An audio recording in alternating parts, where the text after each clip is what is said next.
obsessed. We are obsessed with these. Average American taps, clicks, or swipes their phone 2,600 times a day. We're addicted to our phones. We're addicted to our tablets. But could the key to curbing your phone addiction be going gray?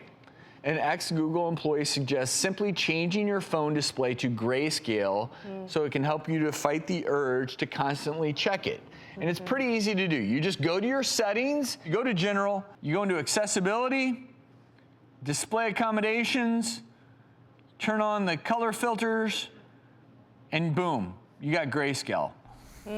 And so everything that was super bright, colorful, tantalizing turns gray. And this makes a lot of sense to me because when you think about why gambling and casinos are so addictive, it's because it's got all these bright colors and they're on a variable interval reward schedule, which means you don't know when you're going to be rewarded when you put those monies in the slot machine. You don't know when you're going to actually win. It's the same thing with checking your phone. So if you're going through your camera display and sharing photos, yeah, you can turn the grayscale off. But if day to day, if you just want to have a little less draw to your phone, this grayscale makes sense because it's just not going to be quite as alluring.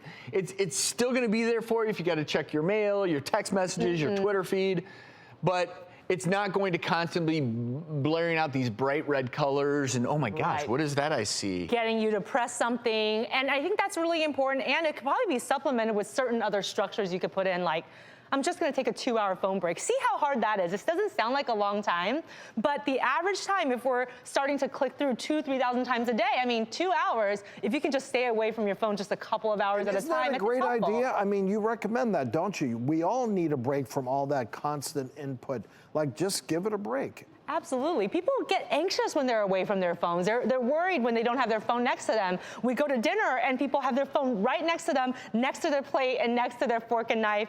At some point, you got to put it away, right? They take them to the bathroom with them. They take it. So it's gotten to the point where you feel almost uncomfortable if you're in a situation, and it can be anywhere. You could be at the airport, you can be at a train station, you can be at dinner, and if you look around, you might be the only person not checking your phone, and so then you're self-conscious. Well, I'm gonna check my phone.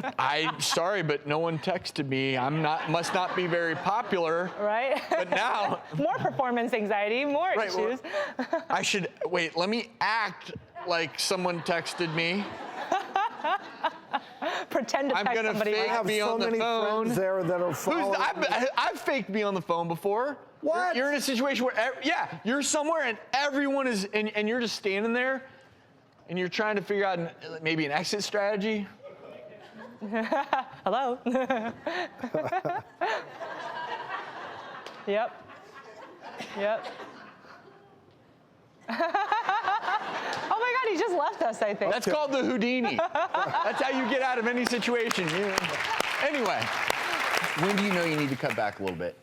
I think when you start to feel anxious whenever you don't have your phone around, we actually see that sometimes people have problems performing on cognitive tasks when they don't have their phone with them anymore, almost like a phone withdrawal. So if you start to notice that you can't concentrate anymore unless your phone is around you, if you start to get irritable if anybody tells you to get off your phone, and if you're paying more attention in general to your phone than to the people around you, I think those are warning signs that you need to start instituting phone breaks. I mean, we've all seen when somebody misplaces, loses their phone, people go into panic mode. Oh, my phone, where's my phone? And like, you can't even talk to them. Yeah, one of my clients, he's a teenager, and he has no history of aggression whatsoever. His parents told him he had to have his phone taken away, and he swung at them for the first time in his life. I mean, that's the kind of behavior that we can see from phone addiction.